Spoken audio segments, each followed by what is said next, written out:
Am I the a-hole for evicting my roommates after buying the condo we rented together? I live in a small condo, about 600 square feet, with my roommate Caitlin. We didn't know each other before moving in. She rents the bigger room and I rent the smaller one. Our landlord told us she wants to sell the condo, and I jumped in on the opportunity to buy it. She sold it to me almost 15% below market price, so it's great. I already gave her the deposit and we will sign the papers in a few days. Then the condo will be mine 3 months from now. After me giving our landlord a deposit, Caitlin was ecstatic. She brought a champagne to celebrate, told me I'm the best, and that she will save so much money from now on by not having to pay rent. I don't know where she got this idea from, and I thought our landlord already told her how long she has until she has to move out, but it seems not. I told Caitlin that it's a small condo and don't need a roommate anymore. She will have to move out in 3 months, but I'd gladly help her look for a new place. She flipped out. She asked me if I seriously want to evict her and throw her out on the street. She said she thought we were friends, and if she had the money to buy the place, she would have let me stay for free because that's what decent people do. Then she switched and started bargaining with me that I can have the bigger room and she will stay in the small room. She won't bother much, and so on. I feel a bit guilty. I really thought it was given that she will have to move out. Maybe I should have told Caitlin before giving the deposit to our landlord. I feel sorry for her. I know she doesn't make a lot of money, but at 26, I don't want to live in a small room anymore, especially if I own a condo. Am I the a-hole? Edit. Our landlord told us that she will put the condo on the market in a few weeks, but we don't have to worry. She will tell the new owner that she won't give over the keys right away, so we have enough time to look for a new place. We are month to month. I didn't think Caitlin would think she didn't have to move out anymore, just because I'm the one who bought a condo. As for the legal issues, where we live, there is no such thing as a lease continuing with a new owner. I can't evict Caitlin because I'm not the one she has a contract with. Her lease is with the current landlord, and landlord has to give Caitlin a written notification, which seems like she hasn't done yet. I'm still buying the house. In my first edit, I explained what our landlord told us 2 weeks ago. She first announced that she will sell soon and we will need to move out. Then I talked to her and eventually made an offer. Now for the top comments. She immediately assumed she wouldn't have to pay rent? Why? To me, this would have been a conversation of if I would then pay rent to you, or if I should start looking for a place. You gave her ample time to find a new place and offered to help look. Not stay home. That's the part I don't understand either. Pretty entitled for someone to assume that they won't have to pay rent somewhere. I hope he's not the a-hole at all. Right, I would have at least assumed I'd still have to pay the same rent. I am disturbed that Caitlin first thought was that she would live rent-free. That is incredibly entitled. Did she think you got it for free? If you want to do a nice gesture, you could help her look for a new place, or help her pay for movers, etc., depending on the severity of her financial situation. But you are not entitled to keep her as a roommate, nor should you feel an ounce of regret for doing what is right for you. Congratulations on your new place. Not stay home. Not only did she expect that she'd stay rent-free, but she initially expected to keep everything the same, with her in the larger room. The audacity. Not the a-hole. Once you have officially bought the condo, find a good landlord lawyer and legally notify her of how long she has to stay. If she stays beyond that, you will have to evict her, and having a lawyer to do it properly is important. Be careful that she doesn't do any damage to the place. Also, make sure the landlord gives you the security deposit both she and you paid. You will have to return her portion. Next story is titled, Am I the a-hole for being mad at my fat roommate who has been wearing my clothes and completely ruining them? Recently, I have been noticing that any new clothes I get are becoming less tight and looser a few days after first purchasing them. It was making me doubt myself if I was the reason for that, like maybe I was gaining weight and was loosening them when I tried them on myself. But then I found out that it's actually my roommate who has been trying them out for a few hours when I wasn't home. I went really crazy at her. She basically ruined like 5 new sets of expensive clothes. They are so loose now because of her fat body. And I look so ridiculous and uncomfortable in them as I'm much skinnier than her. Her excuse was that they looked so nice that she wanted to try them out, especially when she has a problem finding new clothes she can wear, her words. And I don't like it because she didn't tell me about it until I caught her myself. She said that she thought it was something so insignificant that she didn't need permission from me. Let's just say that things didn't go well. and I decided to get a lock for my closet, which offended her and got her on the defensive, especially when I called her fat, which she is. She is literally obese. She is 80 kilograms, 157 centimeters. Am I the a-hole? Note, I didn't insult her with fat. It wasn't an insult. It was just me telling her that our body sizes are very different, which is where I used the word fat to describe her body size, which it took as an insult, and that offended her and got her on the defensive. Not the a-hole. It's your property. And not asking if they can try them on is a kind of invasion of privacy and a sanitary issue. Good luck with this roommate of yours, OP. Yes, I suppose it would be more diplomatic to phrase it as too big, but facts are still facts. Not the a-hole. The last thing I will do is be diplomatic if someone is stealing from me, and she very well knew what she was doing. Not the a-hole. Not sure why people are saying everyone sucks here. She literally ruined your clothes because she's bigger than you. Fat. That's the word. Could have you used different words? Yes. Agreed. I am fat. It is not a bad word. It is an accurate description of my body. I wouldn't put it on someone else's clothes at all, but I especially wouldn't do it when I knew that our difference in size would cause damage to the clothes. I agree with you. I have too much fat on my body, therefore I'm fat. I don't like being called fat. I don't think anyone does. But I wouldn't put myself in that position to anger someone by basically stealing, if only for a while, someone else's clothes and ruining them. Not the a-hole. Who tries on someone else's clothes, especially expensive clothes, without asking? It was mean to call her fat, but she has to know you're not the same size since she's been stretching out your clothing. You would have been better off explaining to her what happened and asking her to just buy them from you at that point because they can no longer fit you properly, before you go verbally insulting her and throwing locks on your closet door. You would have been better off explaining to her what happened. But why? The roommate is fat, not stupid. The roommate knows what happened. The roommate is the reason all of this happened. Next story. Am I the a-hole for my response when my boyfriend brought up the apartment purchase/ownership in front of his family? Context: I, female 29, have been with my boyfriend Adam, male 27, for 2.5 years. He's the quiet/shy type. It's very hard to get him to open up about what bothers him. And for now, I'm the one with an income. We get along easily, though he can be a bit unreasonable sometimes. Example, he doesn't cook because he's worried I won't like his food, but still cooks for himself, and it smells pretty telling that his cooking is good. Another example is that he doesn't do most chores, saying he's worried he might break/damage something. It's frustrating, but we're working on fixing it. Now onto the more complicated issue. I'd put money aside since 2015 to buy an apartment, and I'm finally able to get it done this year.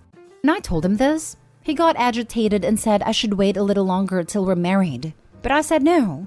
He started complaining about how bad he feels about seeing me buy the apartment myself without having him contribute. I asked what I was supposed to do because it kinda sounded like a he problem, no offense. But he got so worked up and gave me 2 options.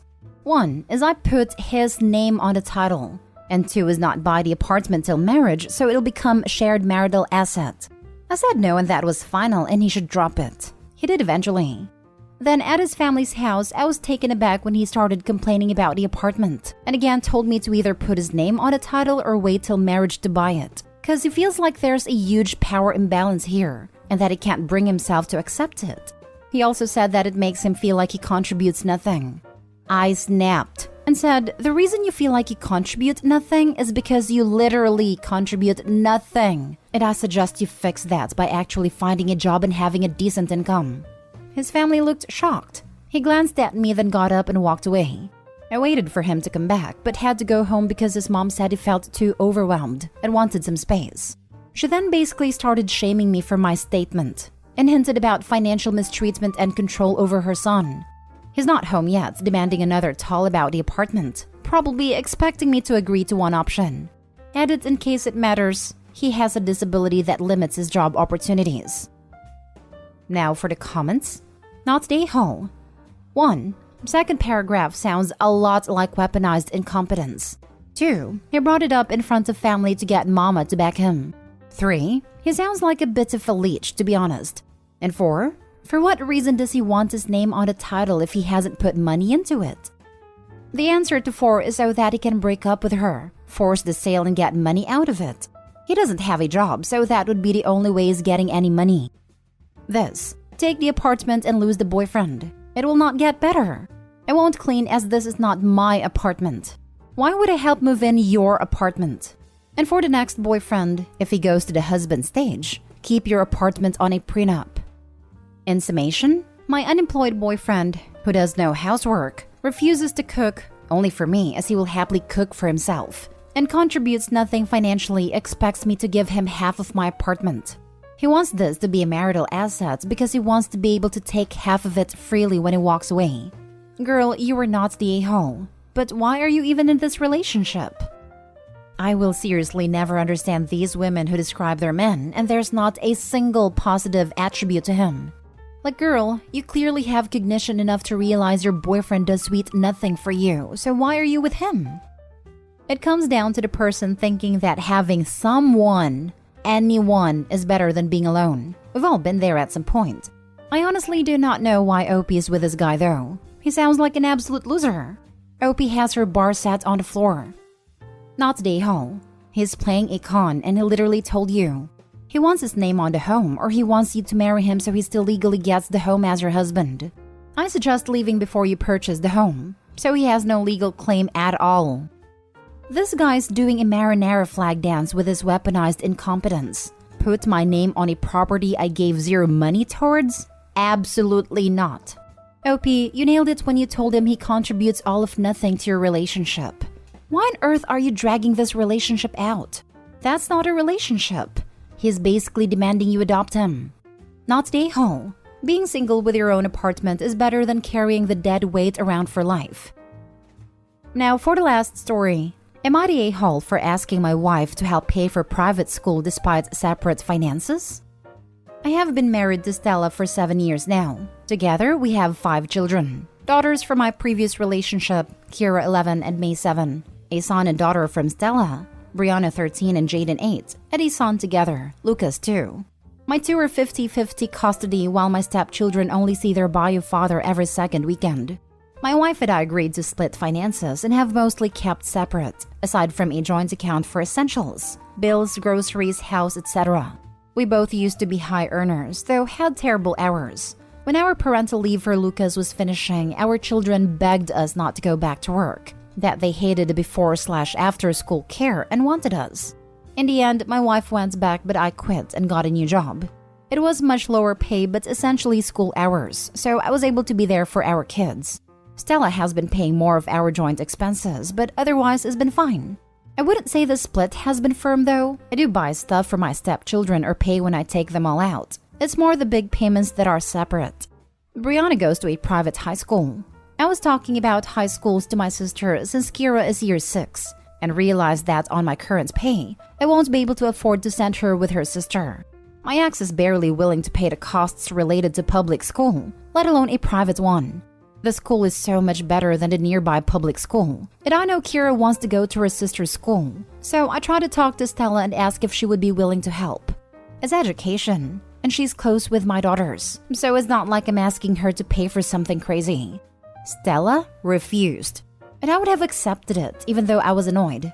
But then she went on saying that I knew we were split finances, and I made my choice when I took the lower pay job.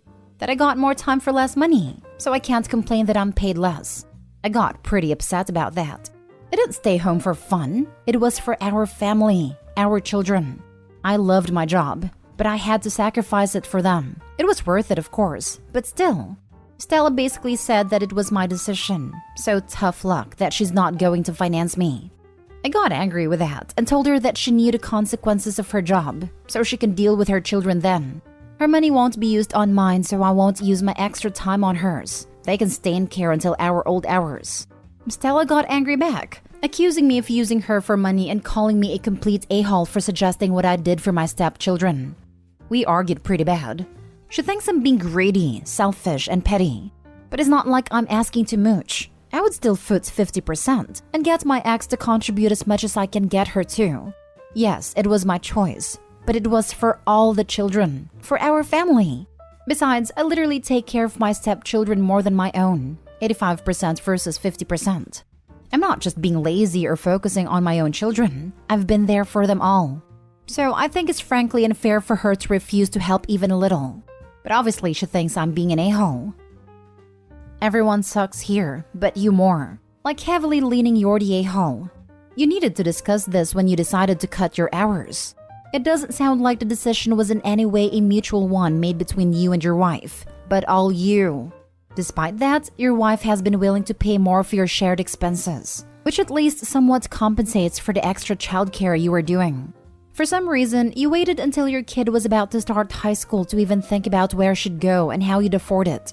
You sprung on your wife that despite your prior agreements being different, you want her to pay tens of thousands in tuition she wasn't planning on. Also, no kid needs to go to private high school. Your daughter will be fine at a public school. I also assume you are not paying any of Brianna's tuition. So she's going to have to pay full tuition for her kids and half for yours. That's a ton of money.